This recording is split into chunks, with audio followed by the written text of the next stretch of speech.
No Antigo Egito, como você já deve saber, existem diversos mitos e lendas de deuses. Os mais famosos deles, Anubis, Osíris, Set, Ísis, você já deve ter visto em vários filmes e séries, como por exemplo o filme de 2016 Deuses do Egito, que tem como foco a mitologia egípcia. No entanto, existem muitos deuses que você muito provavelmente nunca ouviu falar. Ao todo, existem mais de 2.000 deuses que eram cultuados e adorados pelos antigos egípcios. Em meio a tantos deuses, existem várias figuras exóticas e bem bizarras que são completamente desconhecidas pela maioria de nós. Um desses exemplos é Serket, a deusa escorpião. Hoje falaremos mais dessa bizarra e assustadora divindade egípcia. Ficou curioso para saber mais? Então fique até o final do vídeo e se surpreenda! Antes de continuar, não se esqueça de se inscrever aqui no canal caso ainda não seja inscrito e ative o sininho das notificações para ficar por dentro do universo mitológico e não perder nada. Serket é uma deusa egípcia da proteção associada ao escorpião.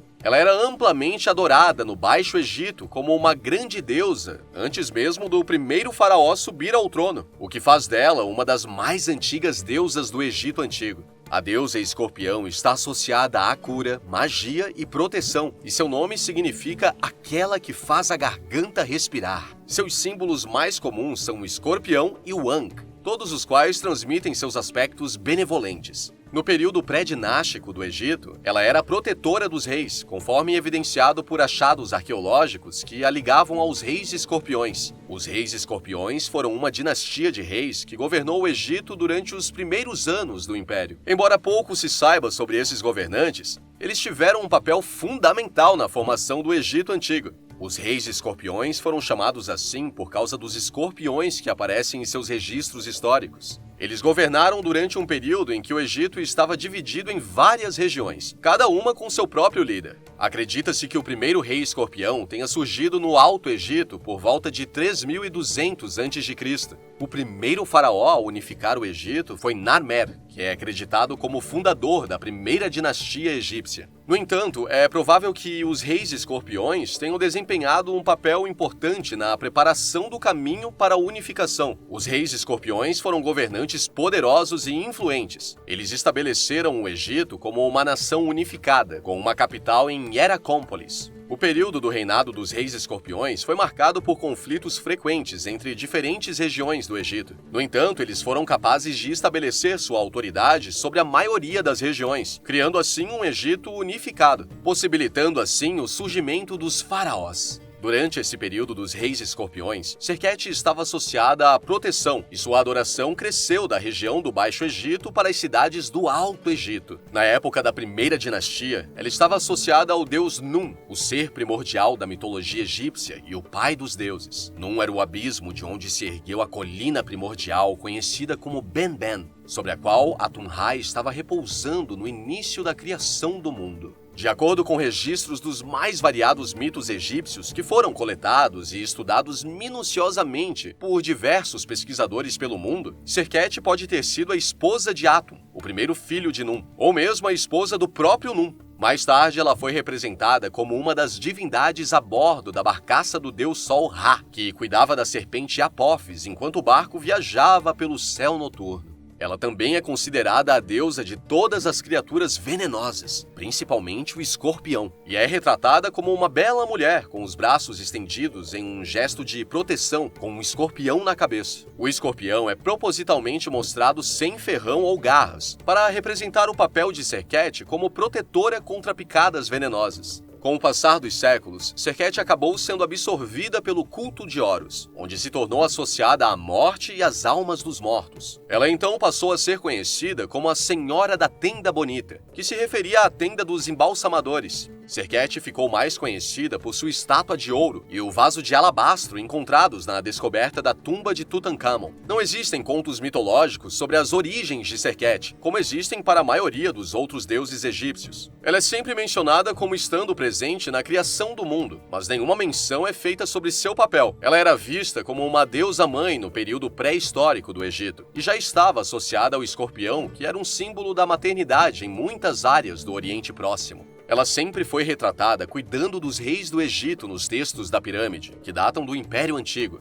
Não há evidências de templos para Serket em qualquer região do Egito, sugerindo a alguns estudiosos que ela nunca teve nenhum, ou mais provavelmente, que foi absorvida pelas figuras de outras divindades, como Hathor ou Neith, que são igualmente antigas. Neith era a deusa padroeira da cidade de Zal, mais tarde conhecida como Sais. Como Hathor, Neith era originalmente uma deusa feroz, associada à destruição, que mais tarde veio a ser relacionada à tecelagem e depois à sabedoria. Assim como Hathor era originalmente uma destruidora sedenta de sangue, que se tornou uma protetora benevolente. É possível que Serket tenha seguido esse mesmo padrão, primeiro surgindo como uma deusa-mãe com um útero ligeiramente inchado e depois se associando a escorpiões e venenos, porque as picadas de escorpião eram frequentemente fatais para as crianças egípcias. Seu nome, aquela que faz a garganta respirar, vem diretamente de sua associação com o escorpião. Amuletos eram carregados com o nome dela para proteger as pessoas de picadas de escorpião ou para ajudá-las a respirar se fossem picadas. O mito de Osíris foi a história mais popular no Antigo Egito, ganhando adeptos de forma constante, até que no Novo Reino mostrou significativamente os valores da cultura egípcia.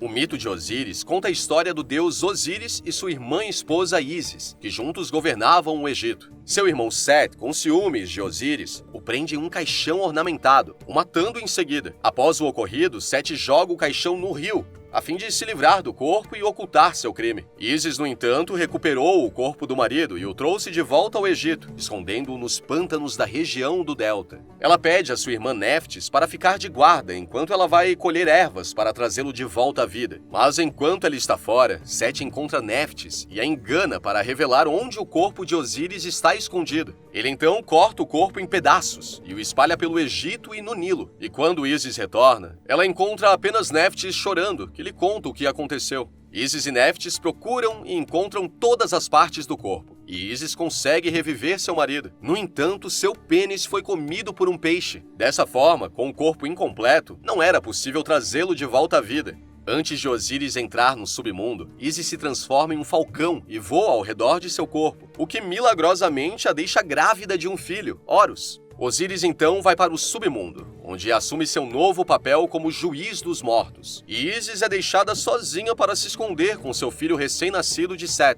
Serket às vezes é incluída na história neste ponto, em seu papel de protetora dos inocentes. Ísis tem um trabalho de parto difícil e dá à luz a Horus nos pântanos do Delta. Serket conduz o nascimento, mantendo os escorpiões venenosos e as cobras longe da nova mãe e filho. Esta parte da história seria posteriormente citada no papel de Serket como protetora das mulheres no parto e das mães e crianças. Após o nascimento de Horus, Ísis teve que continuar se escondendo nos pântanos de Set e só saía à noite para comer. Serket tinha 7 escorpiões para lhe fazer companhia. Quando Ísis saía para pedir comida nas cidades próximas, 3 deles, Petet, Tijet e Matet, iam antes dela para garantir que o caminho fosse seguro, verificando se Set havia armado alguma emboscada pelo trajeto. 2 estavam de cada lado dela, Mesetet e Mesetef, e 2 fechavam a retaguarda, Tefen e Befen, que eram os mais ferozes, caso Set resolvesse atacar por trás. Ísis, sempre que ela saía do pântano, se disfarçava de uma pobre mulher mais velha pedindo esmola, para evitar de chamar muita atenção e levantar suspeitas. Uma noite, quando ela e seus escorpiões guarda-costas entraram na cidade, uma nobre muito rica olhou para eles de sua janela e rapidamente bateu a porta e a trancou. Serket, embora cuidando de Horus no pântano, podia ver tudo o que seus escorpiões viam, e ela ficou furiosa com essa afronta a Ísis. Ela decidiu que a mulher pagaria pelo insulto e enviou uma mensagem a Tefen para que ele cuidasse da situação. Os outros 6 escorpiões entregaram seu veneno a Tefen, que o aspirou em seu ferrão e esperou o momento certo. Nesse momento, uma pobre camponesa viu a nobre recusar a hospitalidade e, mesmo tendo pouco, ofereceu a Ísis e seus escorpiões um lugar sob seu teto para passar a noite e uma refeição simples. Enquanto Ísis comia com a jovem, Tefen escapou da casa e rastejou por baixo da porta da casa da mulher rica que havia batido a porta anteriormente, onde picou seu filho. Como resultado do efeito do veneno, o menino caiu no chão já inconsciente. A nobre mulher o agarrou e tentou reanimá-lo, mas não conseguiu. Ela correu para as ruas gritando por socorro, e Ísis a ouviu. Mesmo que a mulher tenha negado sua comida e um lugar para passar a noite, Ísis a perdoou.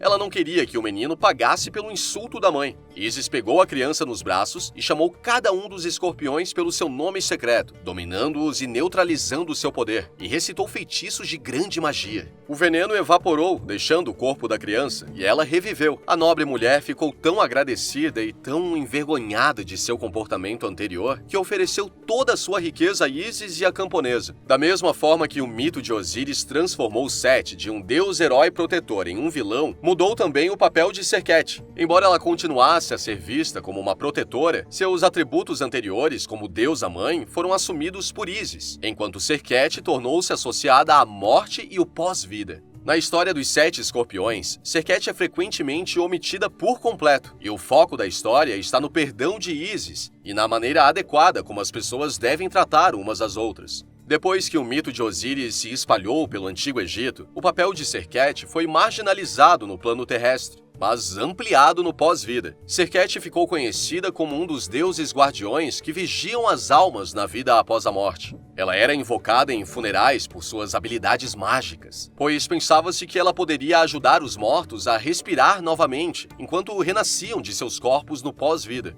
Da mesma forma que ela recompensava os mortos que haviam sido justos e honrados durante a vida, com o fôlego no submundo, ela punia aqueles que eram indignos com falta de ar. A vida após a morte egípcia é retratada de várias maneiras diferentes, sendo a mais popular envolvendo Osíris como juiz dos mortos no Salão da Verdade. Se o coração do morto pesasse mais do que a pena de Maat na balança, era jogado no chão e devorado pelo monstro Amit, então a alma deixaria de existir. Em outra versão, no entanto, as almas dos indignos são punidas por seus erros pelos 42 juízes que presidem com Osíris e Thoth o Salão da Verdade. Essas almas poderiam ser entregues a divindades como Serket, que desencadeariam sua ira e atormentariam aqueles que abusaram do dom da vida. Se acredita que aqueles na Terra que abusam de inocentes ou se envolvem em maldades podem ser visitados por Serket e seus escorpiões, que podem apenas assustá-los com uma leve mordida, causando falta de ar e dor, ou uma dose mais forte de veneno, levando à morte. Em seu papel como deusa da morte e do pós-vida, ela também era responsável por guardar os órgãos internos do rei morto, pois pensava-se que ele precisaria deles novamente quando renascesse após a morte. Ela era também a deusa protetora de um dos 4 filhos de Horus, que guardava os intestinos em um vaso cerimonial conhecido como canopo. A maneira mais significativa pela qual o mito de Osíris transformou Serket foi atribuir suas primeiras manifestações de poder a Ísis, o que acabou ofuscando sua imagem a partir de então. No entanto, ela não deve ser considerada uma deusa menor, como muitos escritores da mitologia egípcia se referem a ela. Embora ela não tivesse templos oficiais em sua homenagem, seus sacerdotes e sacerdotisas eram muito procurados e muito valorizados por um simples motivo: eram médicos. Os membros do culto de Serket eram todos médicos conhecidos como seguidores de Serket. Homens e mulheres podiam praticar medicina e realizar os ritos de Serket. Nem todo médico no Egito era seguidor de Serket, mas a grande maioria deles era de fato, o que de certa forma fez Serket essencial na vida dos antigos egípcios, mesmo com sua imagem ofuscada por outros deuses. A rainha escorpião, como deusa da cura e protetora contra venenos e picadas venenosas, era naturalmente a patrona dos médicos, mesmo daqueles que não estavam diretamente envolvidos em seu culto. Feitiços invocando Serket para a cura foram amplamente usados em todo o Egito durante muitos séculos. Serket hoje em dia continua sendo uma das deusas menos conhecidas da mitologia egípcia, e portanto não tem muita representação na cultura pop como tantas outras figuras mitológicas, mas não deixa de ser enigmática, complexa e uma fonte essencial de estudos na área. O que achou dessa deusa escorpião? Já conhecia ela?